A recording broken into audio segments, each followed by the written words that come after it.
Hormuz প্রণালীর আকাশে নতুন রহস্য।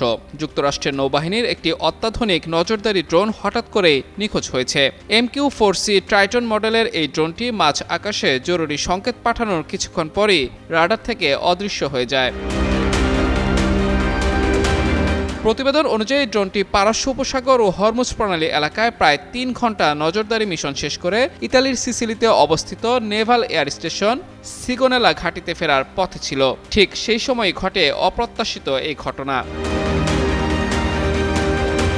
উড্ডয়নের মাঝপথে ড্রোনটি হঠাৎ ইরানের দিকে কিছুটা মোড় নেয় এবং প্রায় ৭৭০০ কোড পাঠায়, যা সাধারণত জরুরি পরিস্থিতির সংকেত হিসেবে পরিচিত।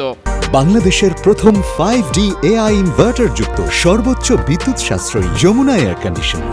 এরপরই দ্রুত উচ্চতা হারাতে শুরু করে এবং অল্প সময়ের মধ্যেই রাডার থেকে পুরোপুরি হারিয়ে যায় ড্রোনটি। ড্রোনটি দুর্ঘটনায় বিধ্বস্ত হয়েছে নাকি ভূপাতিত করা হয়েছে এ বিষয়ে এখনও নিশ্চিত কোনো তথ্য পাওয়া যায়নি। এই অনিশ্চয়তা ঘিরেই নতুন করে বাড়ছে উদ্বেগ ও জল্পনা। এই ঘটনা ঘটেছে ঠিক সেই সময় যখন যুক্তরাষ্ট্র ও ইরান মাত্র ২ দিন আগে যুদ্ধবিরতিতে সম্মত হয়েছে এবং হরমুজ প্রণালী দিয়ে জাহাজ চলাচল পুনরায় চালুর ঘোষণা দেওয়া হয়েছে।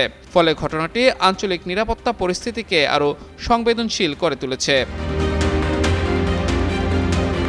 বিশ্বের অন্যতম ব্যয়বহুল সামরিক ড্রোন হিসেবে পরিচিত MQ-4C ট্রাইটনের প্রতিটির মূল্য $200 মিলিয়নেরও বেশি।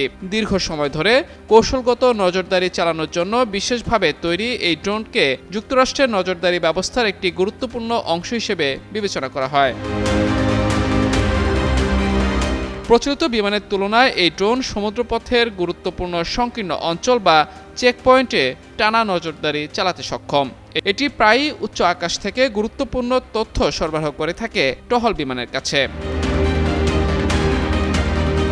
বিশ্লেষকদের মতে এই ড্রোন নিখোঁজ হওয়ার ঘটনা শুধু প্রযুক্তিগত নয়, বরং কৌশলগত দিক থেকেও বড় ধরনের উদ্বেগের কারণ হয়ে দাঁড়িয়েছে। মধ্যপ্রাচ্যের সামগ্রিক নিরাপত্তা পরিস্থিতি এখন নতুন করে নজরদারির কেন্দ্রবিন্দুতে চলে এসেছে।